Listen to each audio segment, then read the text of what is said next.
But when you give money to people, what do first? They spend it immediately. When you give people paper currency, which doesn't mean anything, and you don't buy assets with it, you just buy watches and cars and stuff like that, you're going to get squashed in the future. We are on an ocean, and US is the slowest sinking ship. Every ship is sinking, and they're faster than the US.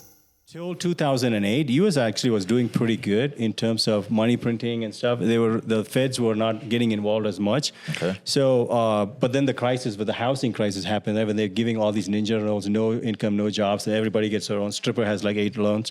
So then that caused everything to crash. And then they had to bail people out. So what they did at that time was they bailed the banks out. So that actually didn't cause a lot of inflation because there was a big hole. And then they just filled that hole, and then the banks, got covered, and then slowly people got out of it. But what happened in COVID was they did not bail the banks. The banks were not in trouble, right? But they shut down everything. So they had to bail people out. But when you give money to people, what do first?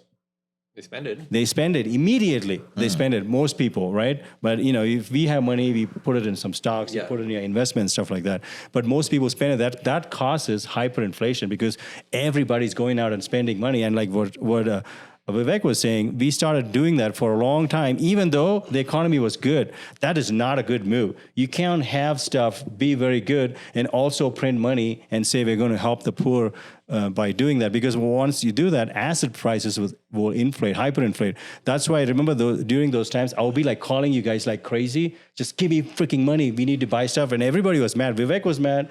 JK was mad. I don't know if my family was mad, but everybody was mad because what I was doing was I was reading all these things and I could see this storm going to go nuts, but nobody was seeing it. So I was like, you guys are nuts. So I started buying stuff in that time. And then, the asset prices have gone up. So that's one of the reasons that it's happening is because we print a lot of money and then we bailed a lot of people out. And when you give people paper currency, which doesn't mean anything, and you don't buy assets with it, you just buy watches and cars and stuff like that, you're going to get squashed in the future because you're continuing to make money in paper and you're not holding on to assets that's denominated in that paper. So what I do is why to come back to what you were asking about, why are you so bullish on the US is, I'll give you a very quick analogy. We are on an ocean and US is the slowest sinking ship.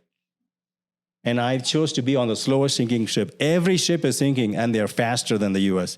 But I never said U.S. is not sinking, but it is the slowest sinking ship by a far. Does it make sense? Okay, Vivek, I have a question for you. Not to take over as interviewer, right? Okay. I agree with the U.S. being a sinking ship. I disagree with the idea, the blanket statements, that every ship is sinking. I'm with you. I'm with JK on that. I don't think I don't think China is sinking per se. Name a country which doesn't have debt. It's not about debt. Oh. Can you structure that in a different way? What is your definition of sinking?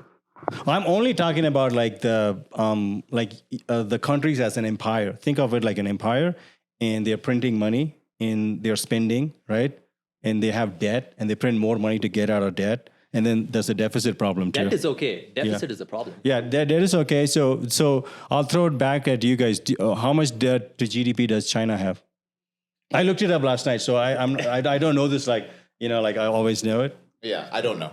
Just random guess. Random guess. No, what is it? 89%. Okay. So they're not in a deficit like Vivek is saying. Well, it's pretty close. It's close. And what do you think US is at? What is it? 120. Okay. It's not like, oh, we're winning, but it's not, it's bad, but it's like, it could be worse. Do you know what's at Japan at?